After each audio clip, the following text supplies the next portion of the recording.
Qua c'è un personaggio notissimo al milanese che è... Tac. Buonasera al The Room, The Room con, per la Milano con il milanese imbruttito c'è. No, dico The Room sembra una cosa The da Room bere. sembra una cosa da bere, esattamente. Della stanza. Qua c'è un personaggio notissimo al milanese che è... Tac, anche lui, anch'io ho capito che lui è un giargianese di quelli di Tac. Sì, lui arriva probabilmente. Sei Da un dove arrivi? da dove arrivi? Io sono in Porta Romana, abito in Porta Romana. Ah, aspetta. Però arrivo da dietro, da molto sotto. Uno che abita in Porta Romana è chapeau, Sì, dai. sì, assolutamente. Il problema è che arriva da dietro. Basta non trovarsi davanti. Esatto. No, O meglio da sotto. Che... da sotto, sì, dipende. Che punto di sotto? Dal tacco? Dal tacco, sì. Tacco. Tanto bellino il microfonino così. Bellino, visto? Sì. L'ho trovato in un negozio di... Cinesi. No, è italiano, guarda, casualmente è italiano. In Porta Venezia mi hanno propinato questo microfono che funziona. Volevo farvi notare che tu giri solo a dire, al centro, no? A Porta Venezia fai gli acquisti, vivi in Porta Romana, che fatturato hai? Magari.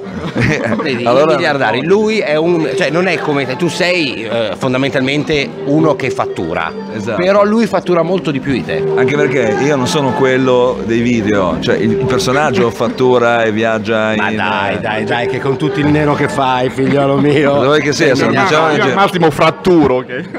questa è buona, questa è buona. Questa è buona, adesso vai via da solo e non ti vogliamo neanche come amico su Facebook. No, dai. Bravissimi. Luca? Sì. Luca, il milanese imbruttito, Germano. Il milanese bruttito. Il milanese imbruttito. Insieme i milanesi imbruttiti. Lorenzo, insieme ai milanesi imbruttiti per la Milano, ringrazio. No, per correttezza però diciamo anche che sopra di noi ci sono i founder. Ma no, frega un cazzo. sì. Prenditi il sono successo. Tommaso, Federico e Marco che sono ideatori. Poi lui lavora con Lele ed è giusto che insomma se facciamo delle cose. Facciamo dei nomi anche a caso. Esatto, tanto sono nomi di fantasia, inventati, però siamo così noi, i padroni poi... del milanese imbruttito, siamo noi. Ci sono 3 scemi che ci portiamo dietro e li facciamo sentire un po' importanti, ma sono poi le fatture le incassano loro, ma perché noi siamo generosi, no? sono dei prestanome loro. Meravigliosi, grandiosi e... Guarda, tu di più. Io farei anche l'amore con te, se non hai niente da fare per 10 minuti. No. 20? No, ok, vabbè, ma siccome qui manca La materia prima.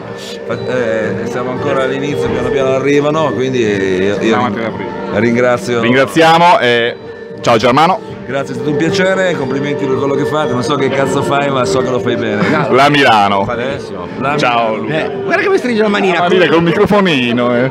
Grazie mille. Grandi. Grande, tac.